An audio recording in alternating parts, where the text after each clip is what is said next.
Hey guys, it's Jade and welcome. Today we're talking about Star Trek Discovery Season 4, Episode 4, All Is Possible. Before we get into it, if you don't mind hitting that subscribe button, I really want to keep making these videos and build out this channel. If you want to see more videos very similar to Star Trek, or, I plan to really make some more along the lines of, Star Trek, Picard, The Expanse, The Orville, whenever they come out. So past this point, obviously we're going to talk spoilers. So if you haven't seen the episode, just pause and come on back. Otherwise, let's just get into it.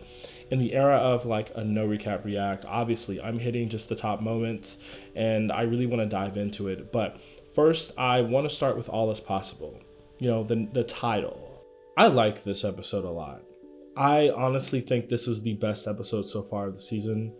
I think that with the title being All Is Possible, I don't know, it just really left me with like that inspirational, like I can pretty much do anything that I really want to do in my life. And I think sometimes people need to be reminded of like the options and the possibilities, especially when you take away the fact of like that if you have the steps and you have the tools and the abilities and the privilege, you can pretty much do whatever you want. So you need to stop really holding yourself back and really push yourself to really do what's going to really make you happy in the long run. I think All Is Possible is something that is a metaphor for the fact of like the future, and that especially with young people, that the youth as a whole, the possibilities are endless because their future is unwritten, and essentially that they can do pretty much anything they really want and that they can focus on whatever they want. And I think this episode is really a paramount on that. Anything can pretty much happen if you really set your mind to it, truly, and if you really work for it. I know that kind of sounds really corny, and I think that in a world where we're full of people just being extremely cynical, this just felt as something that for me actually I needed today, but also just something that it's a message that resonates with more than just people. It's not just the everyday man who's going to resonate with this message. And that's honestly where I'm standing right now with this episode of just All Is Possible. And it's obviously referencing to the whole moment when Tilly says, whenever I see you, Adira, I believe that all is possible. And it's just like, wow, what a moment. But truly getting into the top moments really of the episode, I have to start off with, essentially, the Federation and Navarre basically coming back together.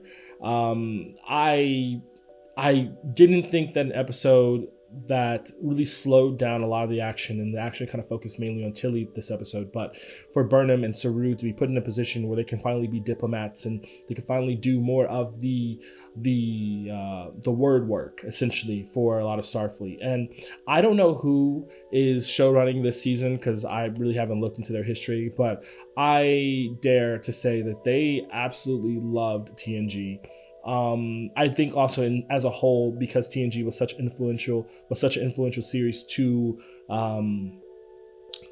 almost all Star Trek as a whole, it'd be remiss not to mention the fact that it is obviously somebody's favorite. It's almost like a lot of people's favorites, and to some extent I see exactly the point. But this was a very episode that we got to focus on so many different things, and I dare to say honestly one of the best. Starfleet and Navarre are back together again, and it's something that I didn't expect it to happen this way, but it gave Burnham and Saru really the opportunity to really push up their relationships and really push up their diplomatic diplomatic chops. And I am just in awe with what I've been able to see. Obviously Saru has a thing for Tarina, and Tarina has a thing for Saru, and I absolutely love that.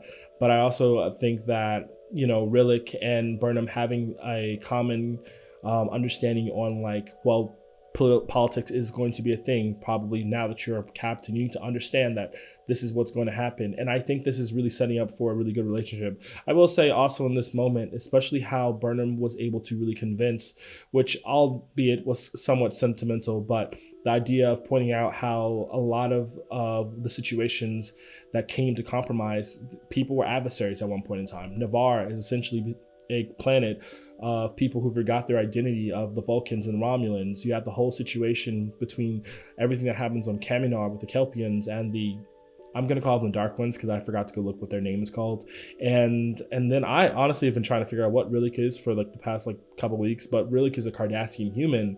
And really what that really means, especially when you think about what the Cardassians have basically put the Federation through years upon years ago.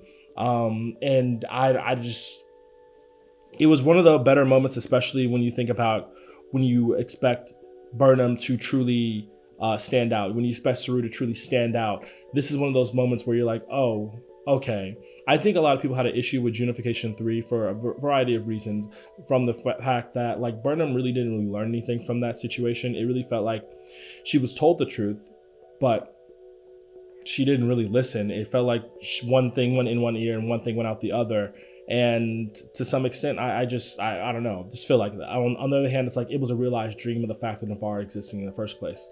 But I absolutely loved everything that was really happening with Burnham in this one. It also gave her also a unique time to really be her own person and really tell her own story. And it also gave that to Saru as well.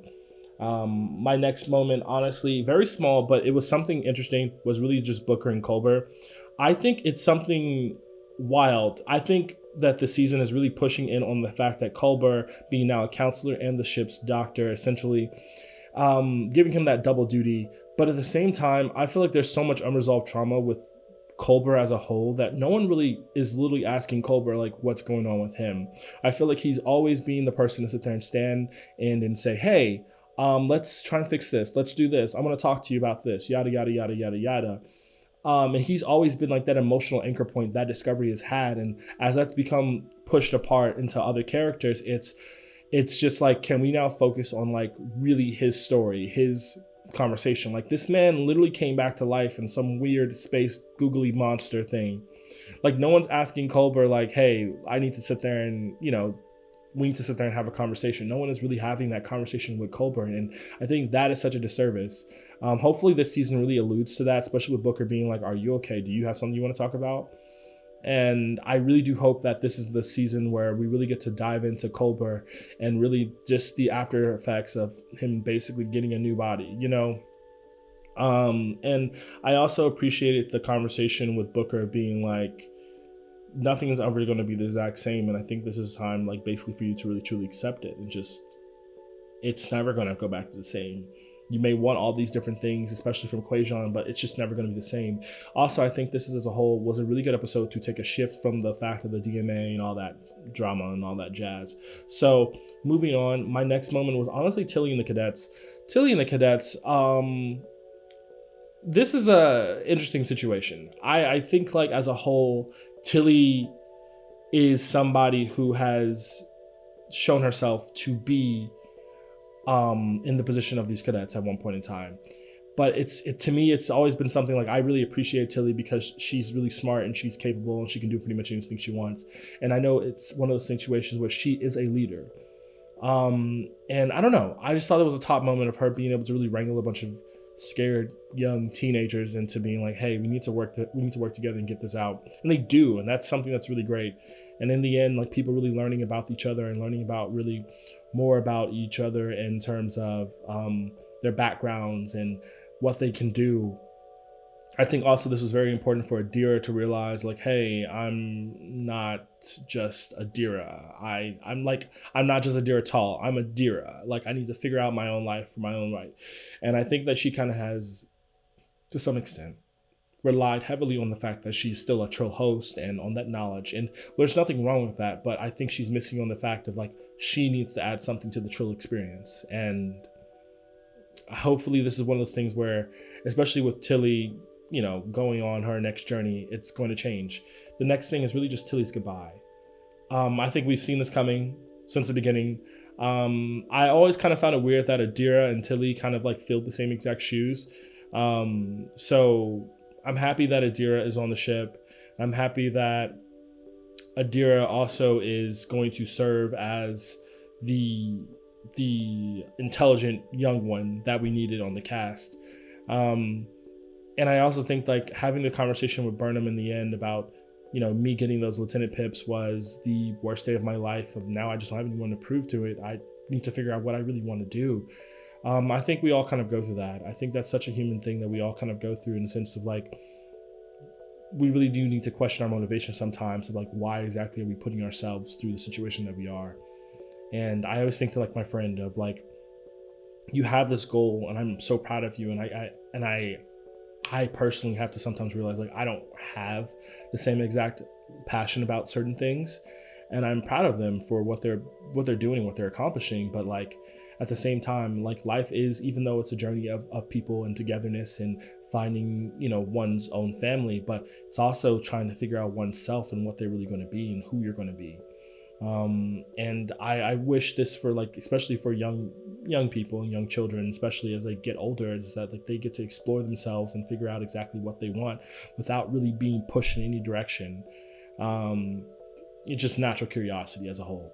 But my whole thing with it is, I don't know, I just really appreciate Tilly as a whole, and I think like Tilly's just one of those characters that like a lot of people seem to have issues with her, but I think that Tilly has always been like a grounding force, especially when it came to a conversation with Burnham, being really one of the first people to truly trust and work with Burnham, and eventually becoming one of the most trusted in people because of her relationship with Burnham in the entire crew. And that's just something to be amazed at. And I'm really sad that Tilly's gone. Like, but at the same time, I'm happy that Tilly gets to do something else. But in terms of Nova mentions as a whole, like I still personally want a Starfleet Academy show. Obviously, I don't think this is the cast for it. I'm still, hoping for like, somewhere along the lines of like CW, Nog, and a little bit of this.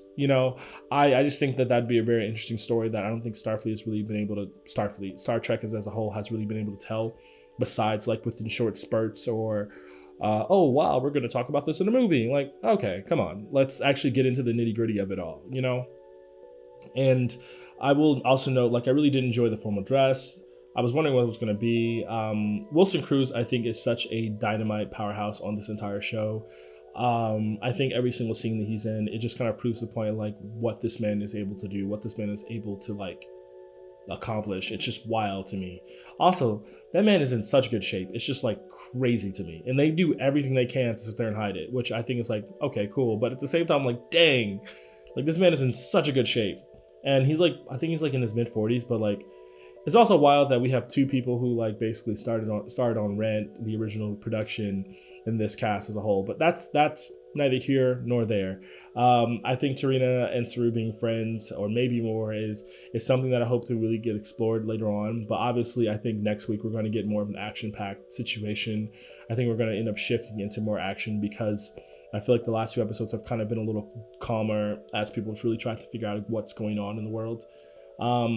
And like I said before, Tilly and Burnham's relationship really was like a highlight of the series, because at the end of the day, like, she was somebody so outside of the drama as a whole. She was Tilly. And I don't know.